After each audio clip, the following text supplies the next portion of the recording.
partie, enfin, on va revenir en fait sur la partie de la géochimie. Donc, la géochimie, en fait, c'est une partie de la géologie qui va se baser sur la chimie, hein, et plus exactement sur, souvent, plutôt sur des éléments qui vont se compter vraiment en faible quantité dans la roche, hein, en ppm ou en ppb. Hein. Alors, ça peut être on va appeler ça du coup des éléments en traces, hein, ou des éléments traces. Et aussi, ils vont s'intéresser, il y a une partie de la géochimie qui va s'intéresser aussi aux isotopes. Donc, autrement dit, un même élément, mais par contre, on a différentes versions de cet élément, hein, à cause de la présence de plus ou moins de neutrons. Alors, la première partie qu'on va étudier, en fait, ça va être justement sur ces donc c'est le petit b, source d'un magma peut-être déterminé à partir d'arguments géochimiques. Donc en fait, on va essayer de déterminer du coup la source d'un magma. En gros, quelle est l'enveloppe, hein, de la Terre qui a subi la fusion partielle, qui a fondu. Donc est-ce que en gros c'est le manteau, hein, et donc est-ce que c'est la péridotite qui a fondu, ou est-ce que c'est la croûte continentale?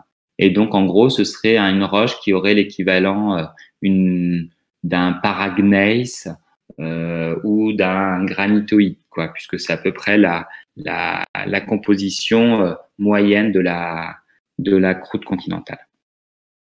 Alors, d'abord, on va s'intéresser à des arguments qui vont être basés sur les isotopes. Donc, certains isotopes radiogéniques, hein, vont être utilisés. Alors, à la diapositive 127, en fait, je vous ai présenté les deux couples que l'on va utiliser en géochimie.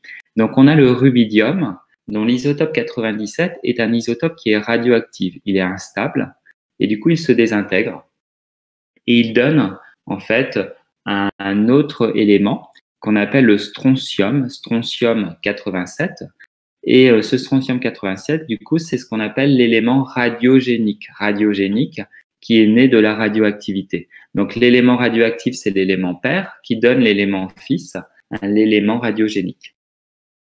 Ça, c'était un couple qu'on avait déjà vu, hein, parce que lors de la chronologie, lors du chapitre sur la datation, on avait vu les méthodes de datation absolue avec la méthode potassium-argon, mais on avait vu aussi la méthode rubidium-strontium. D'ailleurs, cette méthode, vous l'aviez déjà utilisée, enfin étudiée au lycée, avec notamment ce qu'on appelle l'isochrone. Là, on va introduire un deuxième couple père-fils ou élément radioactif, élément radiogénique, avec le samarium 147. Ce samarium 147, il est radioactif, il est instable, et il donne un élément radiogénique qui s'appelle le néodyme 143.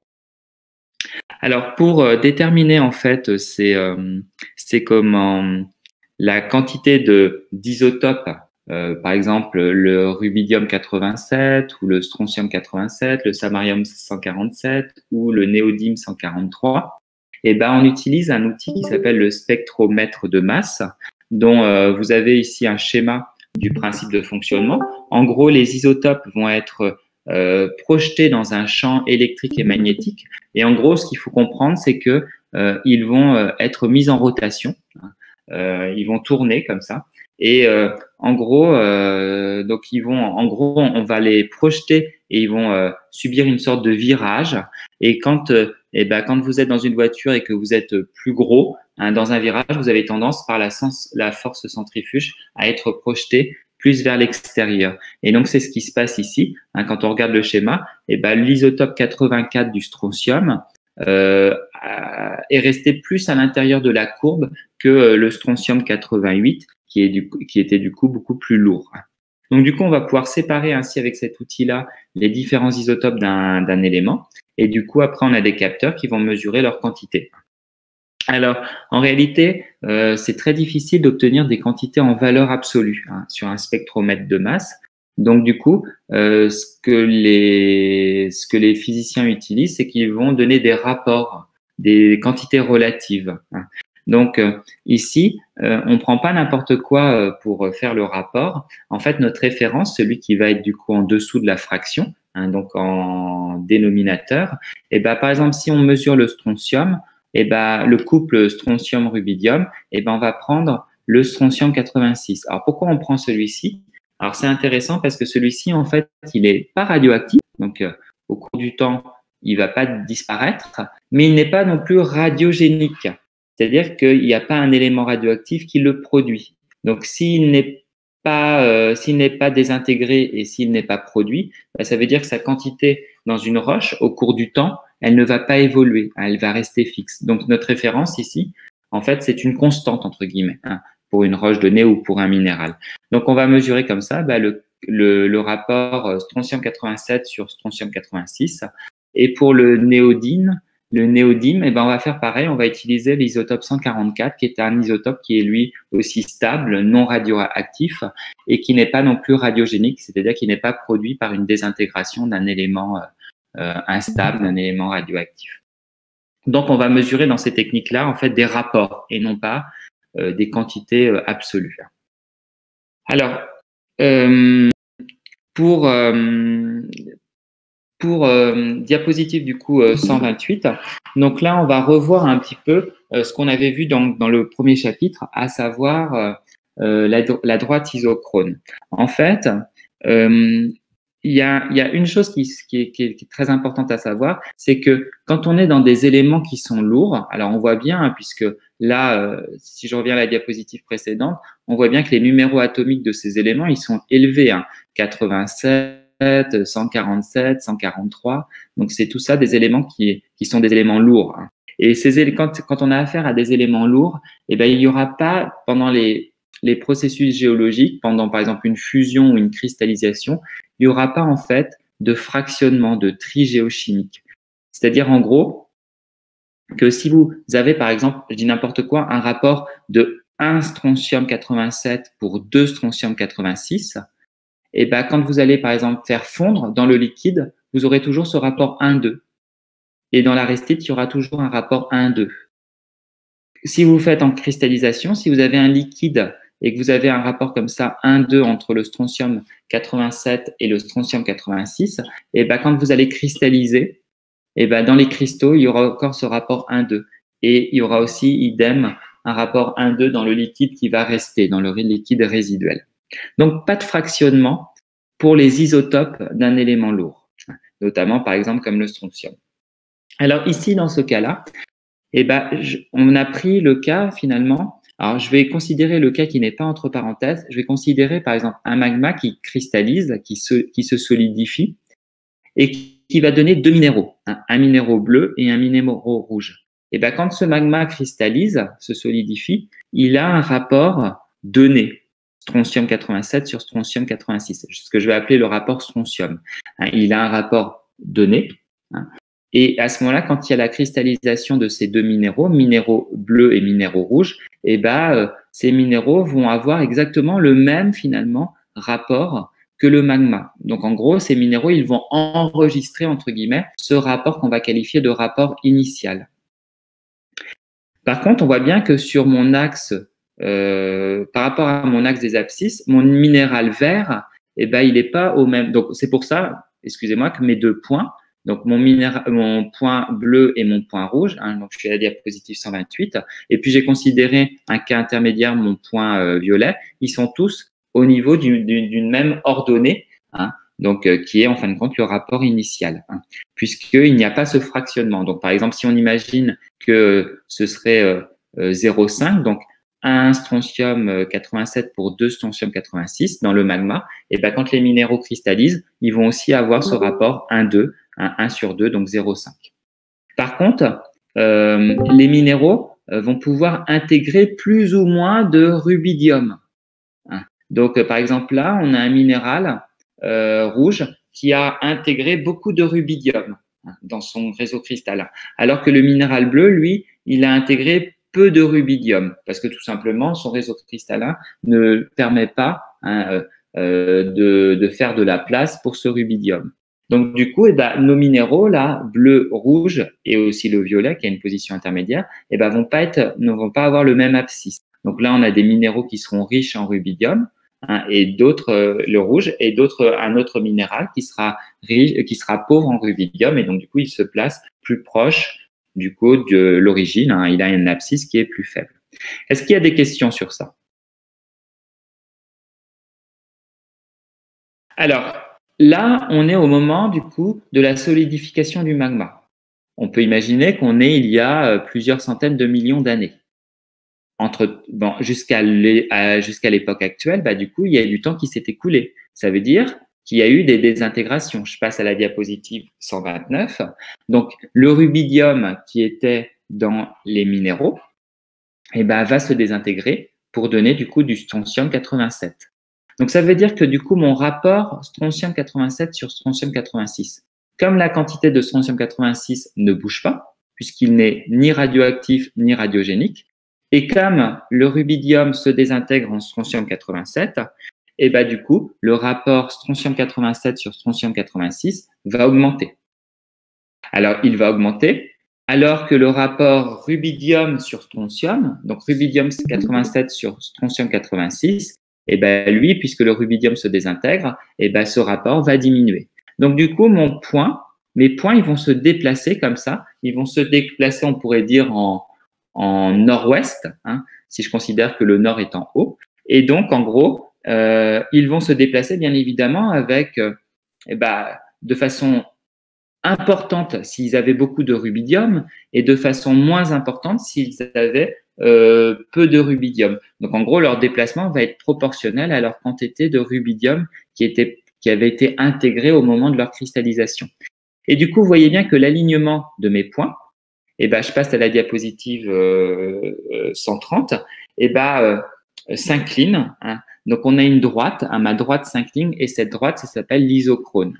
Donc, c'est ce qu'on avait vu. Et donc, vous imaginez assez aisément que si entre le moment de la solidification et donc de la cristallisation des minéraux, la solidification du magma et donc la cristallisation des minéraux, et le moment actuel, il y a beaucoup de temps, la droite, elle sera très penchée, elle aura une pente importante. Au contraire, s'il y a peu de temps, la droite sera peu inclinée. Donc, en gros, l'angle entre l'horizontale qui représente T0, le moment de la solidification en fin de compte des minéraux, et l'angle de la droite au temps actuel, va être indicateur finalement du temps qui est passé depuis la solidification du magma. Donc, on va pouvoir dater du coup la formation de cette roche magmatique. Donc, je reviens pas dessus, mais lors du chapitre du coup G3, on avait vu du coup, on avait décomposé du coup, on avait vu comment on pouvait trouver l'équation de cette droite. Et donc, on voit en fait que l'équation là qui est en bas du coup de la diapositive, c'est une équation de type y égale ax plus b. Autrement dit, une droite avec un b, donc un ordonné à l'origine. Et donc, si je décompose, je me rends compte que c'est le ax en fin de compte. Le a plutôt, excusez-moi, c'est e lambda t moins 1. Donc, en transformant ça, en passant avec la fonction ln, je peux trouver que le t est égal à ln de a plus b, de a plus 1, excusez-moi. Donc, a étant la pente, sur du coup lambda étant la constante de désintégration, c'est-à-dire une constante qui est associée à chacun des couples radioactifs radiogéniques.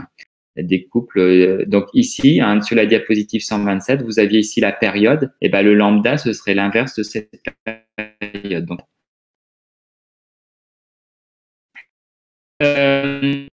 Donc voilà, on va pouvoir le faire, ceci. Donc là, on a raisonné sur, mais on pourrait le faire aussi sur des roches. Si on le fait sur des minéraux, j'échantillonne un morceau de roche et je fais la mesure de ces rapports avec mon sur, par exemple, sur le minéral de biotite, sur le minéral de feldspath plagioclase, sur le minéral, par exemple, de feldspath alcalin, par exemple, tout. Si je fais cette technique-là, alors ça, c'est sur minéraux, et si je fais sur la roche totale, ce que je vais faire, c'est une roche, mais je vais prendre plus roche, d'accord? Et ce que je vais faire, c'est que je vais pas faire ma mesure sur un point, sur autrement dit un minéral, mais je vais réduire en poudre plusieurs minéraux, donc une partie de cette roche, un échantillon de cette roche, et je vais faire ma mesure sur du coup. Alors, c'est ce qui a été fait pour obtenir du coup la diapositive 131. Donc, on a analysé 4 roches. Et qu'est-ce qu'on voit? Elles se placent du coup sur ce diagramme sur ce graphique du rapport strontium sur le rapport rubidium, en fonction du rapport rubidium, et on voit, on voit, première chose, par exemple, que la roche 4, elle est sur une droite.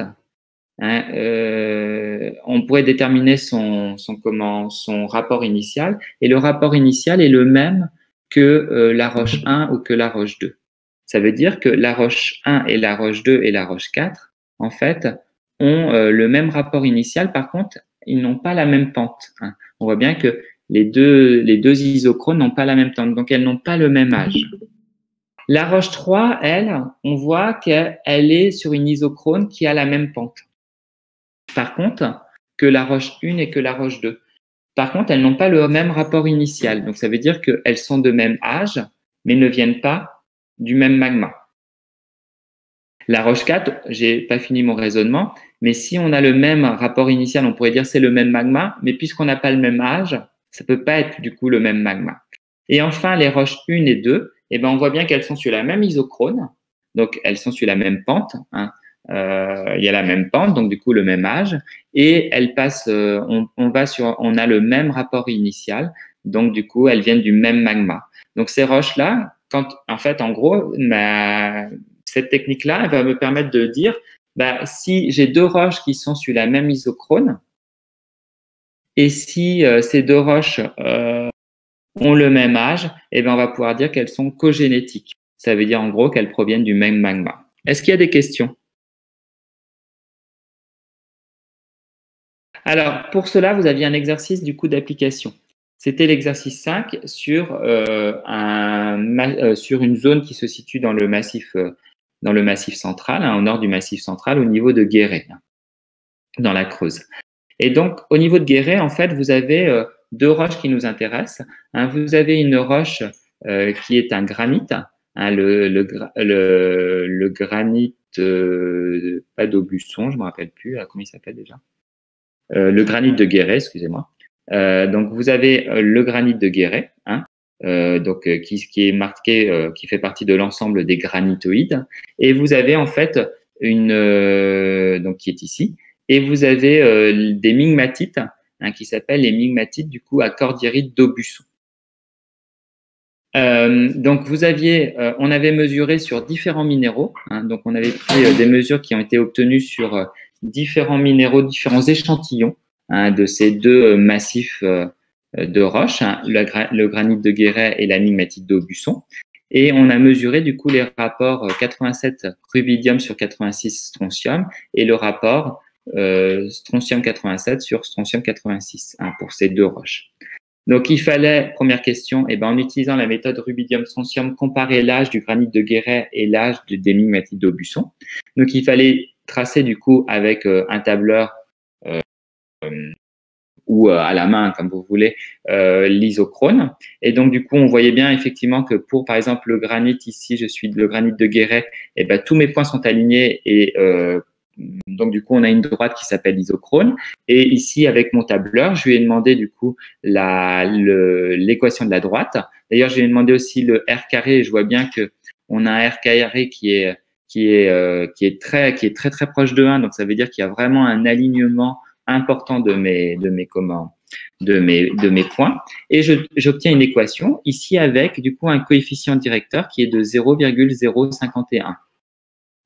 Si j'applique ma formule, alors on m'a demandé mais où on trouve le lambda? Le lambda, je vous l'avais donné en fait dans le polycopier, enfin dans le polycopier court du chapitre 3, hein, du chapitre G3. Donc vous pouviez le retrouver. Et donc là ici, sinon vous avez la valeur qui est ici, hein, indiquée. Et quand on fait le calcul, on trouve 358 millions d'années. Hein. Donc ce granit s'est formé, s'est solidifié il y a 358 millions d'années. La migmatite, quand je fais le même travail, je vois aussi, pareil, que les points en fait s'alignent, hein, avec un alignement qui est relativement important, puisque j'ai un R2 qui est proche de 1. Et pareil, le coefficient directeur, quand je demande l'équation de ma droite, mon coefficient directeur est identique. Donc ça veut dire que j'ai trouvé le même âge. Donc ça veut dire, diapositive 136, que mon granit de Guéret et que ma migmatite d'Aubusson, elles sont exactement de même âge. Donc ce sont deux formations qui sont contemporaines. Alors, je peux confirmer mon âge parce que mon âge, il est à 358 millions d'années. Et quand je regarde le granit de Guéret, qui est en blanc, eh ben, j'ai des roches qui sont noires qui sont posées dessus. Et ces roches, on me dit que c'est des sédiments qui sont non métamorphisés et qui datent de l'âge viséen. Ces sédiments non métamorphisés, s'ils ne sont pas métamorphisés, ça veut dire du coup qu'ils n'ont pas été cuits littéralement par le magma, lors de la solidification du granit. Et s'ils n'ont pas été métamorphisés, ça veut dire qu'ils se sont déposés après que le magma ait été refroidi, ait été solidifié. Et le viséen, qui est un étage en fait du Carbonifère, c'est entre 347 et 347, oui, et 331 millions d'années. Donc, on voit bien que cet étage-là, il est effectivement postérieur à l'âge que l'on a obtenu. Donc, on voit bien que ces sédiments nous permettent de contrôler l'âge que l'on a trouvé. Alors maintenant, s'ils sont de même âge, on peut peut-être penser que ces deux roches, en fait, proviennent du même magma. Alors, s'ils proviennent du même magma, ils auraient du coup les mêmes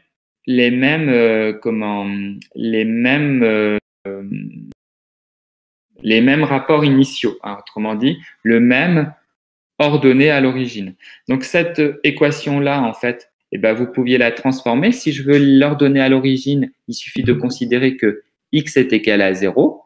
Et donc, du coup, j'obtiens du coup l'ordonnée à l'origine, le b qui est ici, qui est en fin de compte qui est égal à 0,7151 pour la migmatite d'Aubusson. Et par contre, pour le granit de Guéret, quand je vais voir mon équation à la diapositive 134, mon B, en fait, il est ici. Donc, il est à 0,7098.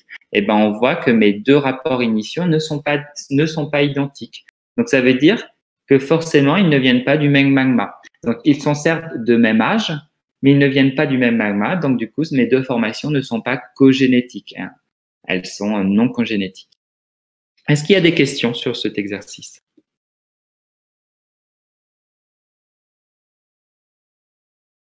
Donc, voilà. Alors, maintenant, la deuxième partie ici du cours, on va s'intéresser à ces rapports. Et je suis à la diapositive 137. On va vraiment s'intéresser aux sources, c'est-à-dire vraiment aux grands réservoirs qui peuvent être fondus, qui peuvent subir la fusion partielle. Alors ici, je vous ai fait un schéma en fait de l'histoire de la Terre, une histoire très globale.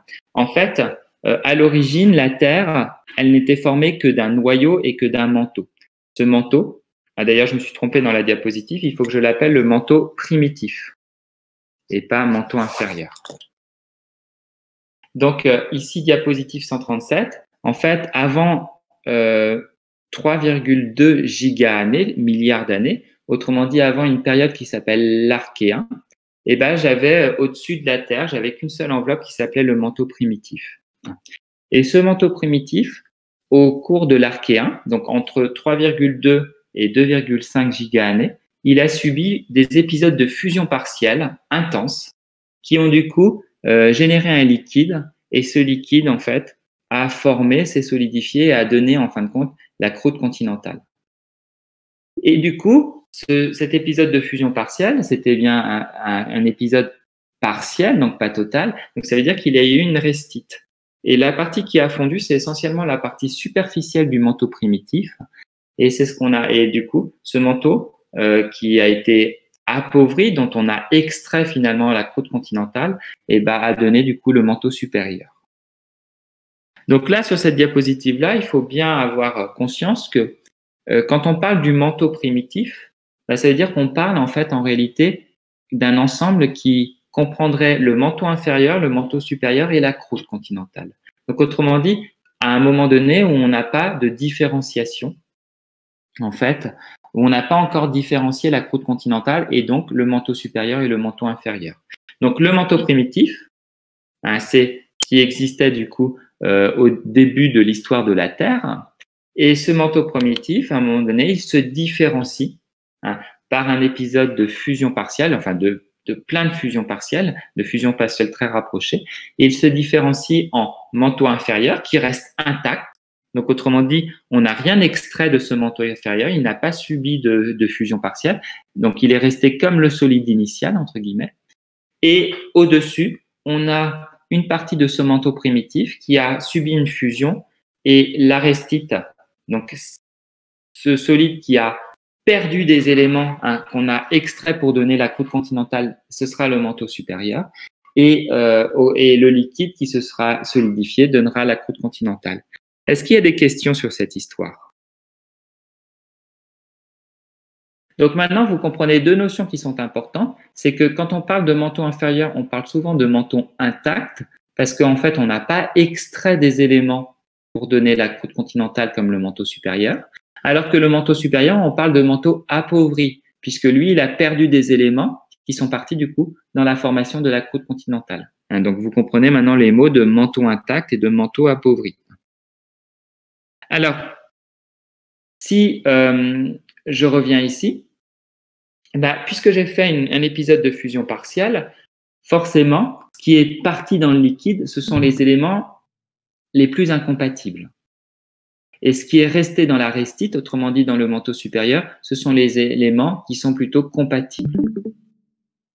Alors ici, autre chose qu'il faut savoir et qui est important, donc je suis à la diapositive du coup 138, c'est que dans mes deux couples, je vais revenir d'ailleurs à une diapositive en amont pour vous présenter ça plutôt. Dans les deux couples, donc je suis revenu à la diapositive 127, et dans mes deux couples, en fait, par exemple mon premier couple rubidium et strontium, mon rubidium, il est beaucoup plus incompatible que mon strontium. Donc ça veut dire que quand je fais un épisode de fusion partielle, mon rubidium, il a tendance à aller dans le liquide beaucoup plus que le strontium. Alors que le strontium, au contraire, va rester du coup plutôt lui dans la restite. Et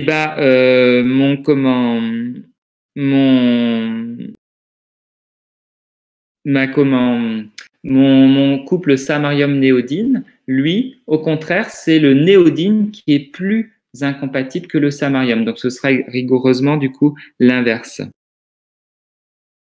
Alors, si je reviens, du coup, à ma diapositive, alors ici, diapositive, du coup, 138.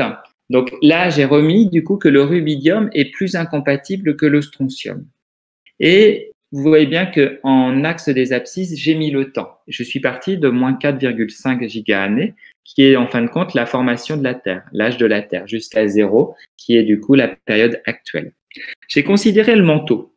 Mon manteau, au début, il a un rapport strontium 87 sur strontium 86, qui a une valeur donnée, qu'on appelle baby, qui est en réalité le rapport initial au moment de la formation de la Terre.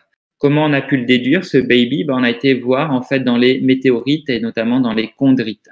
On a pu aller comme ça explorer des roches extraterrestres pour évaluer du coup ce rapport initial. Le rubidium qui était du coup dans ce manteau primitif, donc autrement dit dans cette grande zone bleue avant 3,2 milliards d'années, et ce rubidium se désintègre et donne du strontium. Donc du coup, vous avez le rapport strontium 87 sur strontium 86 qui augmente progressivement au cours du temps. Là, au lieu de considérer que la formation de la croûte continentale se fait sur une période qui va de 3,-2 à 2,5, j'ai considéré à un moment, j'ai simplifié les choses, j'ai considéré qu'il y a lieu à un moment donné. Donc là, j'ai mis, en fait, je me suis amusé à mettre au milieu de cette période-là, autour de 2,8 milliards d'années. Là, à ce moment-là, on fait un épisode de fusion partielle. Mais cette fusion partielle, elle ne concerne pas tout le manteau, elle concerne que la partie superficielle. Du coup, comme on fait un épisode de fusion partielle, le rubidium qui était dans le manteau primitif va dans le liquide. Et on sait que ce liquide, il donnera la croûte continentale. Donc cette croûte continentale, elle est enrichie en rubidium. Et donc du coup, la vitesse d'augmentation du rapport strontium 87 sur strontium 86, va être beaucoup plus rapide que le rapport du manteau primitif. Donc, c'est pour cela, du coup, que vous avez une droite rouge qui a une pente qui est beaucoup plus forte. L'arestite, qui est le manteau supérieur, eh ben, lui a perdu du rubidium. Donc, par rapport au manteau primitif, qui serait en fin de compte le solide initial, eh ben, lui, il a un rapport maintenant, enfin, il a perdu en teneur en rubidium, il a perdu. Donc, du coup, il y a moins de rubidium, ça veut dire qu'on va le désintégrer, mais le rapport du coup strontium 87 sur strontium 86 ne va pas augmenter autant que ce qu'augmenterait du coup le manteau primitif. Et donc, du coup, eh ben, on voit qu'il y a une rupture de pente, et là, on a une pente qui est plus faible que la pente verte, et bien sûr plus faible que la pente rouge. Enfin, j'ai mon manteau inférieur qui, lui, a un manteau intact, qui n'a pas subi de fusion partielle. Donc, lui, eh ben, il se désintègre gentiment, comme le manteau primitif, avec la même vitesse que le manteau, enfin, avec la même importance que le manteau primitif. Et du coup, le rapport strontium 87 sur strontium 86 augmente à la même vitesse que le manteau primitif. Et donc, au temps T0, eh ben, on obtiendrait ici les valeurs qu'on pourrait mesurer actuellement dans justement le manteau supérieur, le manteau inférieur et dans la croûte continentale. Est-ce qu'il y a des questions du coup sur ce graphique? Alors sur le côté du graphique, vous avez les OIB et les morbes. Les morbes, je vous rappelle que c'est les basaltes qui se forment au niveau des dorsales. Or, les dorsales, on sait que c'est la fusion partielle du manteau supérieur. Du coup, quand vous allez avoir un morbe, eh ben, vous aurez du coup un rapport strontium 87 sur strontium 86 qui sera relativement faible puisqu'ils sont issus, ces morbes, d'un manteau qui est déjà appauvri en rubidium. Et quand vous avez des OIB, les OIB, je vous rappelle que c'est les basaltes des points chauds, donc ils sont issus des panaches, et on sait que le panache, c'est du manteau inférieur qui remonte, donc la fusion partielle elle concerne le manteau inférieur. Et ben là, on va avoir des rapports strontium 87 sur strontium 86 qui seront plus élevés, qui seront du coup autour du rapport du manteau inférieur. Donc, ça veut dire qu'en mesurant du coup le rapport strontium 87 strontium 86 d'un basalte, eh ben, je peux savoir s'il s'agit d'un OIB ou d'un morbe, et du coup, je peux savoir en fait si c'est le manteau inférieur intact qui a fondu ou si c'est le manteau supérieur appauvri qui a fondu. Si je prends par contre une roche magmatique qui est issue de la fusion partielle de la croûte continentale, eh ben, elle va avoir un rapport beaucoup plus élevé, un rapport strontium 87 sur strontium 86 beaucoup plus élevé, parce que elle est issue de la fusion d'une source qui est déjà enrichie en rubidium. Diapositive 139. Là, c'est pour le samarium. Et le samarium, en fait, eh ben, c'est l'inverse. C'est-à-dire que c'est le samarium qui est moins incompatible que les néodymes. Autrement dit, c'est l'élément père qui est moins incompatible que l'élément fils. C'est exactement l'inverse finalement que le rubidium et que le strontium. Donc en fait, on a le même graphique, sauf qu'en réalité, eh ben, quand on va faire l'épisode de la fusion partielle, ce sera la restite qui va être enrichie en samarium, puisque en réalité, elle n'a pas perdu ce samarium qui est du coup moins incompatible. Par contre, elle a perdu d'autres éléments qui sont des éléments compatibles. Donc, si je parle en pourcentage, eh ben, le samarium, il a pris une proportion plus importante finalement, avec le départ des éléments qui ont donné du coup la croûte continentale. Et les éléments qui sont partis, ben, ce ne sont pas le samarium. Donc, la croûte continentale, elle est appauvrie finalement en samarium par rapport au manteau primitif. Mais sinon, le raisonnement est le même, donc je ne vais pas y revenir. Et donc, avec ce samarium et ce néodyme, je peux aussi faire un traçage de mes sources. Si mon basalte a un rapport néodyme qui est élevé, c'est qu'il vient d'une source qui est enrichie, et cette source, c'est le manteau supérieur. Si au contraire, mon basalte, il a il n'a pas un rapport en néodyme élevé, et ben c'est un OIB, ça veut dire que c'est un basalte qui vient du manteau inférieur, de la fusion partielle du manteau inférieur, un manteau qui est intact. Est-ce qu'il y a des questions sur ces notions qui ne sont pas simples?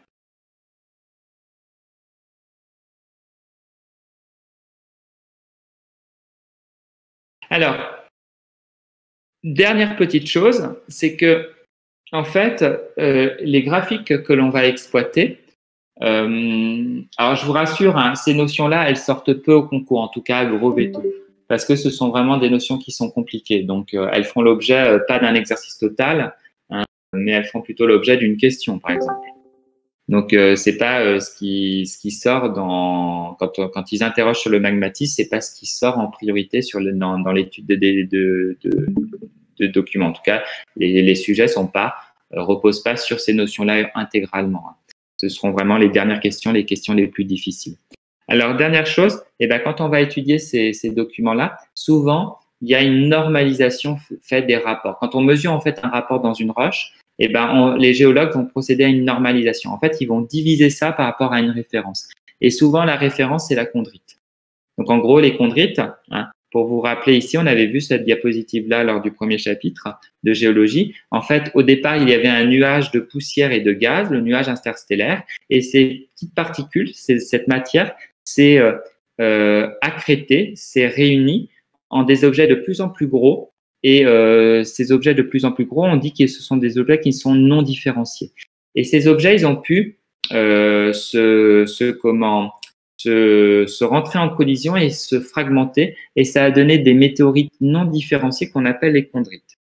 Quand les objets ne se sont pas fragmentés et qu'ils ont acquis un volume suffisant, à un moment donné, ils ont pu fondre totalement et les éléments chimiques se sont répartis différemment. Les éléments lourds sont venus au centre de la structure et les éléments légers sont venus en surface. En fait, ma planète, entre guillemets, c'est différencié. Et du coup, on a formé un noyau, un manteau, et puis en surface, une très fine croûte océanique. Et ces planètes différenciées ont pu parfois s'entrechoquer et du coup ont été fragmentées et ont donné des petits morceaux qu'on appelle du coup des achondrites. Alors, il y a des achondrites pierreuses, riches ou pauvres en calcium, et il y a des achondrites métalliques qu'on appelle les sidérites.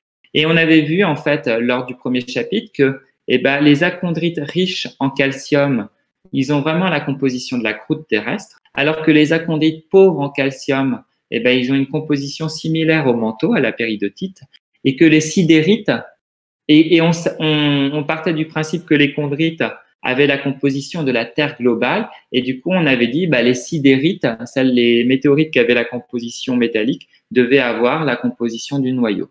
Et puis après on avait une catégorie de météorites très particulière qui s'appelle les sidérolites, qui sont un mélange, une sorte d'alliage entre des silicates et du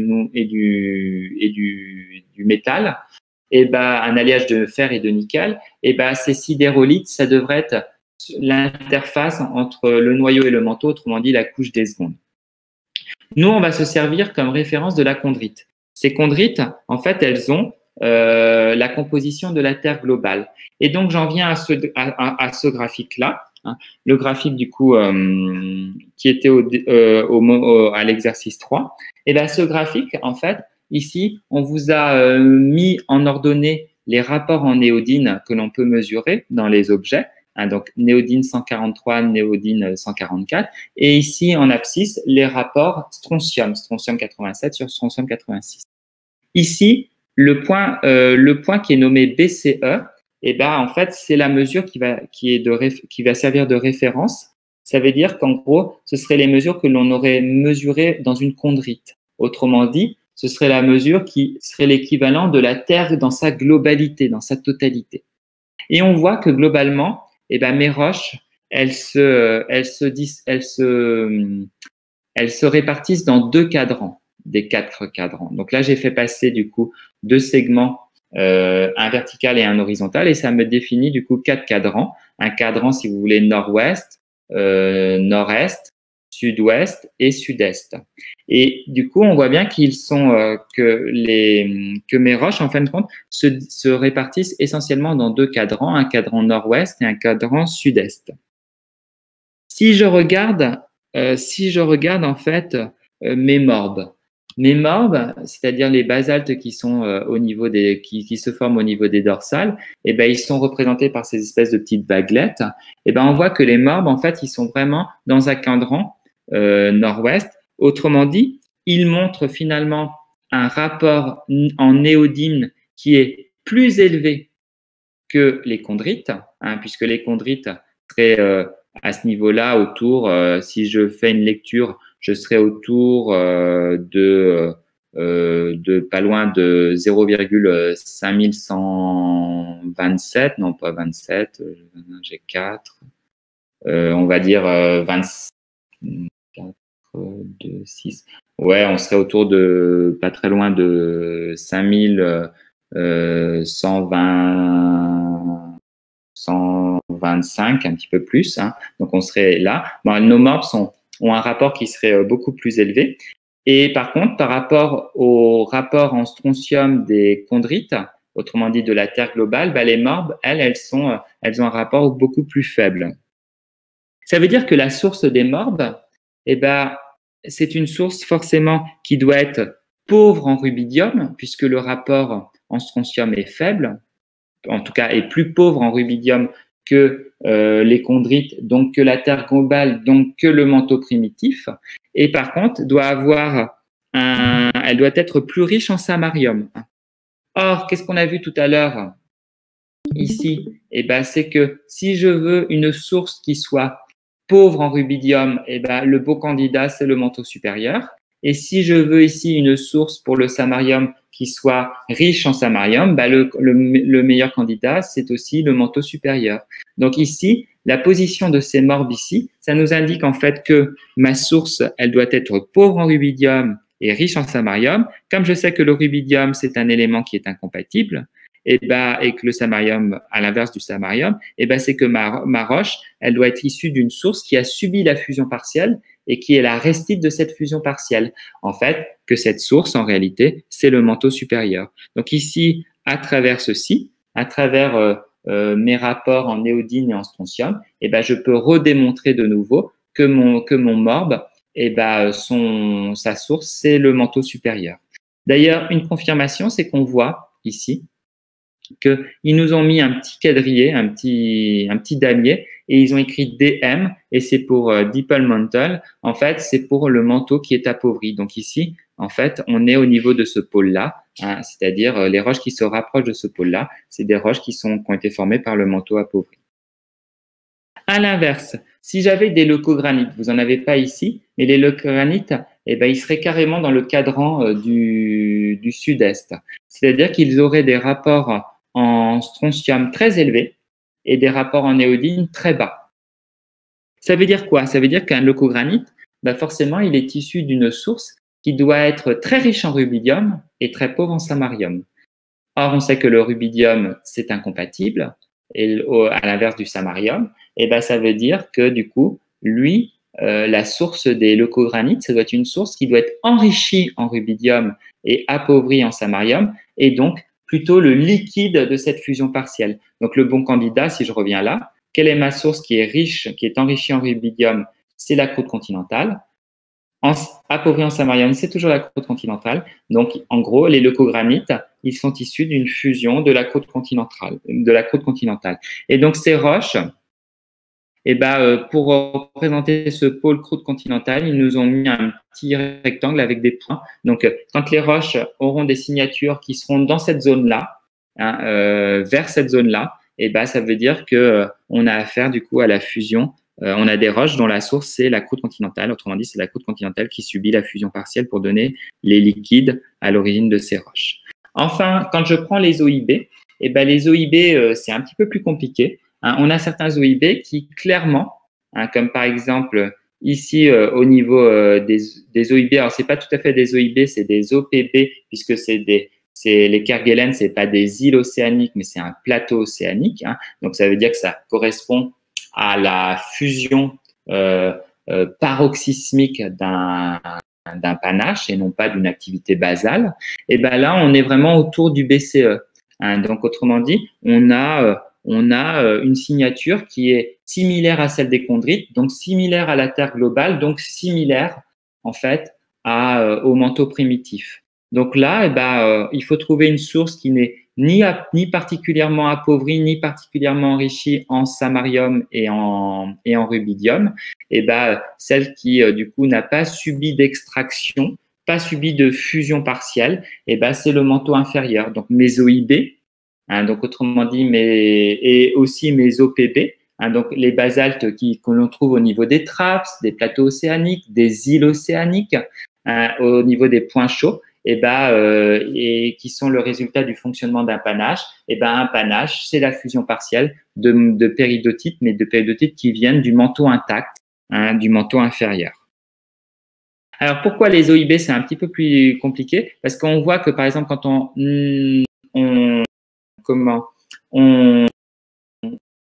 fait les mesures sur des OIB par exemple d'Hawaï, qui sont aussi des OIB qui est aussi un point chaud à Hawaï, et ou par exemple de Sainte-Hélène ou de Tubuai. Donc Sainte-Hélène c'est dans l'Atlantique Sud, donc c'est aussi un point chaud, et Tubuai ça fait partie, je crois, de l'archipel de la Société en Polynésie française, donc c'est aussi un point chaud.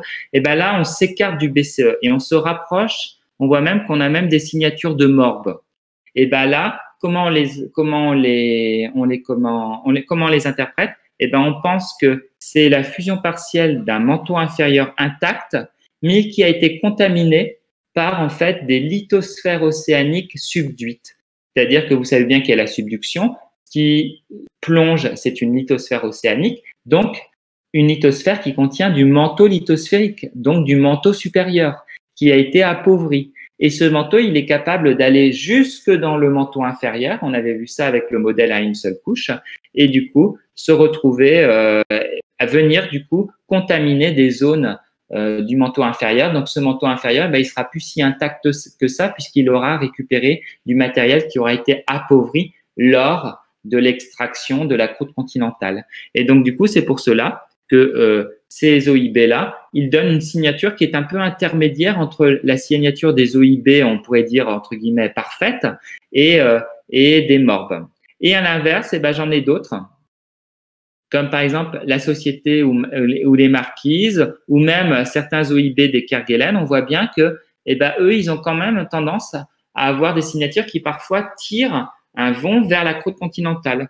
Et là, cette fois-ci, on peut penser, alors selon deux pôles, EM1 et EM2. Et là, on peut penser justement que cette fois-ci, il y a eu une contamination, mais non pas par la lithosphère océanique, mais par des sédiments qui seraient issus de l'érosion de la croûte continentale et qui auraient été embarqués dans la subduction.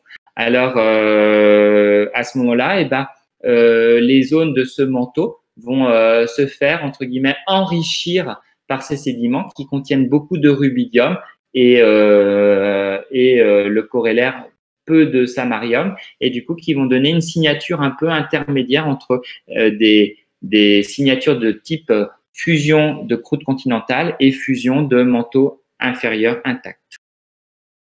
Est-ce qu'il y a des questions?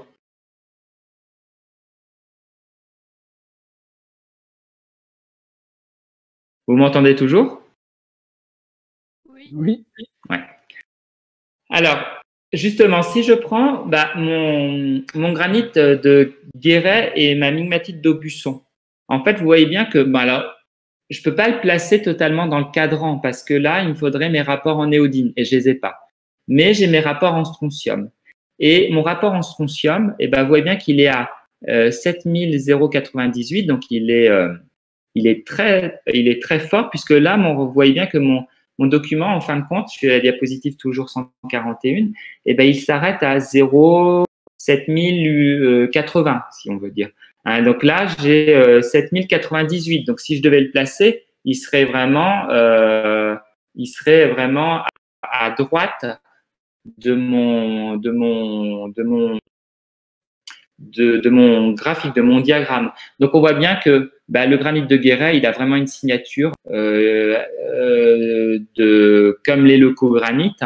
Donc autrement dit, il a une signature que la source, c'est bien la croûte continentale. Donc le granit de Guéret, c'est un granit qui est issu de la fusion partielle de la croûte continentale. Autrement dit, c'est un granit d'anatexie, un granit qui est associé en fait à la collision. Les migmatites d'Aubusson, les migmatites d'Aubusson, c'est encore pire. Elles sont à 7151. Donc là, elles sont clairement complètement à la droite. Elles ne rentrent pas du tout dans le graphique. On pourrait même pas graduer la fin de la feuille et continuer à les mettre. Donc, elles aussi, c'est de la fusion, elles sont issues de la fusion partielle de la croûte continentale. Donc, c'est aussi un magmatisme. Enfin, en tout cas, elles sont issues dans un contexte de collision. Alors, c'est un peu bizarre parce qu'on peut se dire, voilà, on est dans le Massif central. Ils ont tous les deux, ces roches-là, elles ont toutes les deux le même âge. Donc, on a dit 358 millions d'années. Ça correspond d'ailleurs à une grande chaîne de montagnes qui s'était formée à la fois dans le Massif central et en Bretagne, dans le Massif armoricain. C'était ce qu'on appelle la chaîne hercynienne. C'était une chaîne qui était l'équivalent de l'Himalaya. D'accord? Donc, ça veut dire qu'en France, il y a, donc à la fin de l'ère primaire, dans la deuxième partie de l'ère primaire, il y avait une chaîne équivalente à l'Himalaya présente, et du coup qui a donné de l'anatexie, qui a permis en fin de compte de faire de la fusion partielle. Mais c'est assez bizarre qu'au même endroit, si vous regardez la carte, en blanc vous avez les granites de Guéret, en gris vous avez les migmatites d'Aubusson. Donc vous voyez bien que vous êtes, ils sont les uns à côté des autres, ils ont le même âge. Et pourtant, on a dit ils sont pas cogénétiques, ils proviennent pas du même magma. Donc c'est un peu curieux en fait. Et en fait, on a un petit peu un indice de cette explication parce qu'on a quand même envie de dire le même âge dans un contexte de chaîne de montagne. Il n'y a pas eu deux chaînes de montagne à se succéder. Donc on a envie de dire en fait qu'en réalité, tout ça c'est le même magma et que en gros, je vais revenir à une diapositive qui était tout au début quand on avait vu l'anatexie. Eh ben, en gros, quand on fait une chaîne de montagne, on avait vu que la racine de la chaîne de montagne, je suis à la diapositive 43, la racine de la chaîne de montagne subissait une fusion partielle, une anatexie, et que parfois, eh ben, il y avait le magma était collecté et allait se refroidir dans un pluton et donnait du coup un granit, un leucogranite. Donc, on a quand même envie là, on pourrait se dire, bah voilà, la migmatite d'Aubusson, une partie du liquide est partie, et a donné du coup le granit de Guéret. Alors ça fonctionne bien en termes d'âge, ils ont le même âge, mais ça fonctionne pas en termes du rapport initial strontium 87 sur strontium 86. Alors en fait, la solution, elle se situe dans la légende, enfin dans le texte qui accompagnait la carte. En fait, on vous disait que dans le granit de Guéret, il y avait en fait de nombreuses enclaves basiques. Ça veut dire qu'il faut imaginer que dans ce granit, eh ben, vous avez des roches, des morceaux de roches qui sont incluses dedans et qui sont des enclaves basiques. Eh ben, ces enclaves basiques, en fait, ce que les géologues pensent, c'est qu'en fait, en gros, il y a eu un mélange de magma. C'est-à-dire que le magma des migmatites d'Aubusson, qui a donné les magmatites d'Aubusson, eh ben, une partie de ce magma, en fin de compte, a été collectée plus loin et a donné effectivement le granit de Guéret. Mais un autre magma est venu au niveau du Pluton et il y a eu un mélange de magma, d'ailleurs un mélange non miscible puisqu'on retrouve ce deuxième magma en inclusion, sous forme d'enclave. Mais néanmoins, il y a une sorte d'échange entre les deux et du coup, quand on mesure, ce magma, il avait lui-même un rapport strontium-rubidium, enfin un rapport strontium à lui, et du coup, il est venu contaminer du coup ce granit de Guéret, et ce qui a du coup modifié du coup le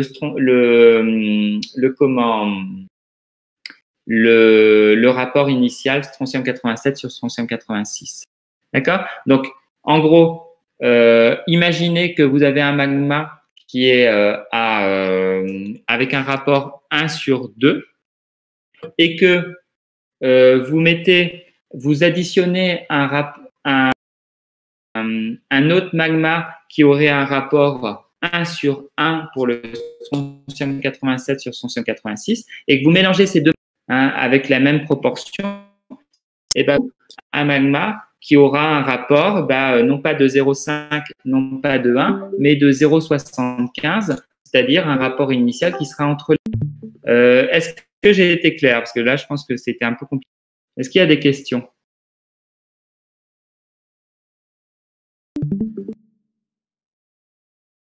Des rapports 0,75 et... De quoi tu m'as dit? Je n'ai pas entendu. Juste, vous venez de parler des rapports 0,75. C'était un exemple. Là, en fait, en gros, ce qu'on explique ici dans ce cas-là, Hein, ce qu'expliquent les géologues, c'est que, en gros, le granit de Guéret, tu vois, à l'origine, il avait le même rapport que les migmatites d'Aubusson. C'est-à-dire, il était bien à 0, à 7151. D'accord? Et en fin de compte, ce rapport, il a été abaissé. Il a été diminué parce qu'il y a eu un autre magma qui est venu dans le Pluton et qui s'est mélangé. Et du coup, je te donne un exemple. Imagine que tu as un magma qui a un rapport de 0,5. D'accord? Dans ce Pluton-là. Et qu'il y a un autre magma qui arrive, qui a le même volume et qui a un rapport de 1. Quand tu fais le mélange des magmas, tu vas obtenir un magma qui va avoir un rapport de 0,75 et non plus 0,5. Là, c'est la même chose. C'est-à-dire que, en gros, le rapport le magma qui a formé le granit de Guéret avait bien à l'origine 0,7151, mais on lui a additionné un magma qui devait avoir un rapport beaucoup plus faible, et du coup, la somme des deux, ça a donné quelque chose à 7098. Et donc, quand on fait le raisonnement, comme ça, de façon un peu primaire, on se dit, voilà, le rapport initial n'est pas le même, l'âge est le même, donc du coup, les magmas ne sont pas cogénétiques à cause de ces rapports initiaux, mais en réalité, ils doivent l'être. Mais c'est à cause de ce mélange de magmas qu'on n'a plus un rapport initial identique. Est-ce que c'est compris? J'ai répondu à ta question? Oui. Alors, dernière partie, c'est l'étude en fait. Cette fois-ci, on va quitter du coup les isotopes et on va revenir à des éléments, donc sans considérer leurs isotopes, et on va appeler ça les éléments en trace. Alors, ces éléments en trace, vous les avez en fin de compte sur la diapositive 144. Donc, il y a notamment le rubidium, le barium, le thorium, l'uranium, etc., et ainsi de suite. Et tous ces éléments, en fait, globalement, ils se mesurent véritablement en ppm ou en ppb, hein, donc, et non pas en pourcentage. Alors, quand on mesure quand on prend ces éléments traces, ce qu'on fait, c'est qu'on fait la mesure sur les roches et pareil, on fait une normalisation en fait vis-à-vis des chondrites. Donc, on fait une normalisation quand on dit vis-à-vis des chondrites, ça veut dire vis-à-vis finalement de la Terre globale, vis-à-vis finalement du manteau primitif. Hein, ça revient à la même chose, tout ça. Alors, ça permet d'éviter une chose, c'est que je vous ai mis ça en remarque, mais lors de la nucléosynthèse, lors du Big Bang, tous les numéros, tous les atomes, tous les éléments qui ont un numéro atomique pair, avaient une synthèse beaucoup plus importante que les éléments à numéro atomique impair. Et donc, du coup, il y a des variations naturelles. Et en faisant cette normalisation sur les chondrites qui ont exactement les mêmes variations, du coup, on s'affranchit de ces variations naturelles. Ce qu'on fait dans ce spectre, dans ce qu'on appelle les spectres de terres rares ou d'éléments rares, on les répartit pas n'importe comment sur le graphique. En fait, plus vous êtes proche de l'ordonnée du graphique, et plus les éléments sont incompatibles. Hein, plus l'incompatibilité est importante pour ces éléments-là. Alors ici, sur ce document 1, hein, chez la diapositive 144, vous avez en gros 3 spectres, les N-morbes, donc les morbes classiques, les OIB, donc les basaltes issus des points chauds, et puis vous avez un morbe un peu spécial, hein, le E-morbe, hein, les morbes enrichis. Alors pour comprendre, en fait, j'ai fait la diapositive 145. En fait, il faut imaginer que si vous aviez la capacité d'aller chercher un morceau du manteau inférieur, enfin, en tout cas du manteau primitif, si vous aviez le manteau primitif, un échantillon de manteau primitif, et que vous mesuriez la quantité, la teneur de ces différents éléments traces, ce manteau primitif, si vous le divisez la teneur par rapport aux chondrites, vous obtiendrez un rapport 1-1, puisque les chondrites, c'est l'équivalent de la Terre globale. Mais si je veux avoir mon manteau primitif, il faut que j'enlève mes éléments métalliques qui sont dans mon noyau. Si je prends que mes parties silicatées, c'est mon manteau primitif. Et ce manteau primitif, il a donné finalement, il est l'équivalent du manteau inférieur qui est resté intact. Et du coup, mon spectre pour cette source, c'est un spectre qui est plat et qui était au niveau de 1. Par contre, mon manteau supérieur, qui est un manteau appauvri, je vous rappelle, il a été appauvri parce qu'on a extrait la croûte continentale. Ça veut dire que lors de cette extraction, lors de ces épisodes de fusion partielle qui a donné un liquide, qui a donné du coup la croûte continentale, est parti dans ce liquide tous les éléments les plus incompatibles.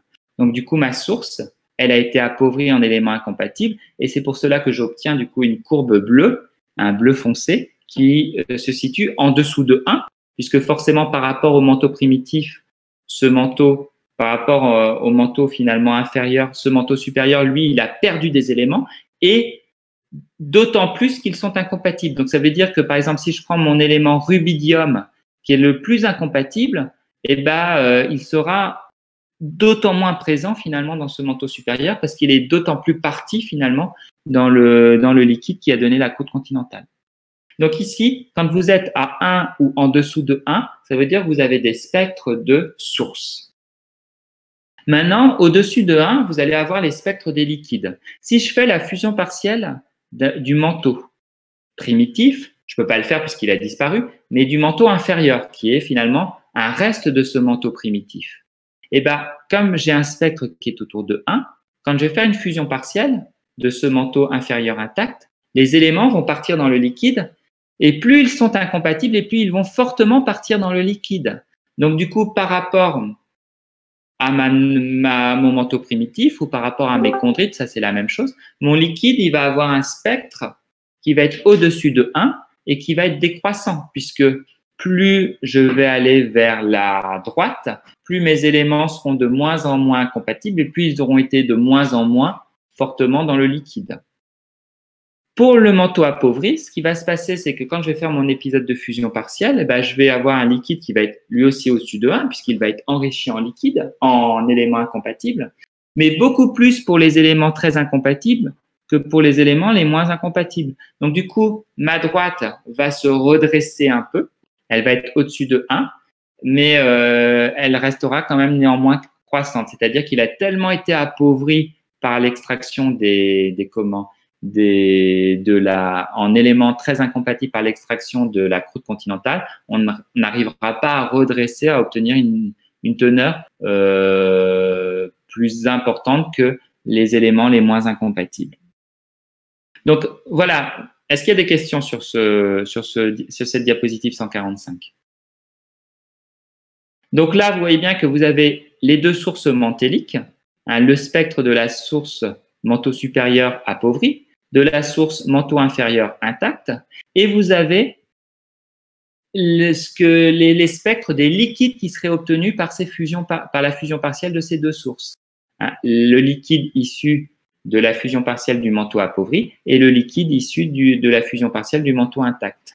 Et quand on regarde, vous voyez bien que le liquide issu de la fusion partielle du manteau intact, il est au-dessus de 1 et décroissant, en fait, un peu à ce que l'on obtient pour un OIB. L'OIB, chez la diapositive 136, il a un spectre qui est au-dessus de 1 et qui est décroissant. Donc, en gros, on a encore un argument pour dire que les OIB, c'est bien de la fusion partielle d'une source intacte, en gros, le manteau inférieur. Par contre, si vous regardez les N-morbes, les morbes normaux, eux, ils sont au-dessus de 1, mais avec un spectre qui est légèrement croissant. Donc, autrement dit, c'est l'équivalent pour la diapositive précédente 145 du spectre qui est en bleu clair. Donc, autrement dit, je peux penser que mes morbes sont issus de la fusion partielle d'une source qui est appauvrie. Et donc, le bon candidat, c'est le manteau supérieur. Et enfin, il me reste mes E-morbes. Mes E-morbes, ils ont un truc un peu bizarre parce que on voit en fait qu'ils ont un spectre qui est plat. Or, j'avais pas de spectre plat ici. On pourrait dire que finalement, on a l'impression qu'ils ont un spectre qui serait la réunion des deux spectres OIB et N-morbe.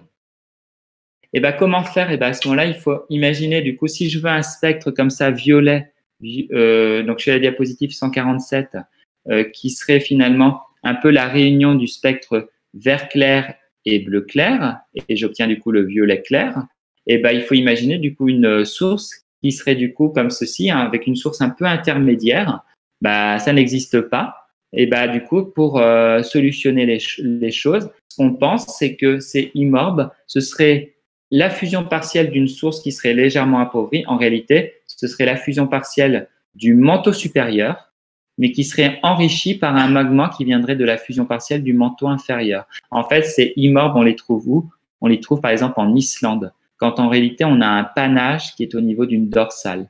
Donc, le magma qui forme ces basaltes, eh ben, c'est un magma qui vient, c'est vrai pour l'essentiel de la dorsale, mais aussi pour une partie du panache, et donc du coup qui ont en fin de compte un spectre qui va être intermédiaire. Donc c'est un cas un peu particulier, donc ça c'est à retenir. Je l'ai mis simplement en remarque des fois que vous auriez un exercice qui tombe dessus. Est-ce qu'il y a des questions? Pas de questions. Donc du coup pour aujourd'hui, en fait, on va quitter du coup ces histoires de géochimie et de fusion partielle. On a fini la fusion, on va commencer la cristallisation. Et donc, on va revenir à des choses plus simples. Donc, ça va être le retour. On va revoir de nouveau l'ordre réactionnel de Bowen qu'on avait vu. Donc, vous avez un petit exercice de chronologie relative sur les relations géométriques entre des minéraux au niveau d'une lame mince. Vous allez obtenir la cristallisation, vous allez obtenir l'ordre de cristallisation des minéraux, ce qu'on appelle la série réactionnelle de Bowen. Et puis après, vous avez un autre exercice qui va reprendre du coup les diagrammes de phase. On va revenir sur le premier diagramme de phase sans eutectique, donc un diagramme de phase de série isomorphe. Et vous allez devoir faire, si ce n'est pas déjà le cas, les questions 5 à 7 et du coup utiliser. Donc, un cours qui est beaucoup moins difficile que celui-ci. Et donc, je reste à votre disposition si vous avez des questions. Bonne journée. Merci, bonne journée.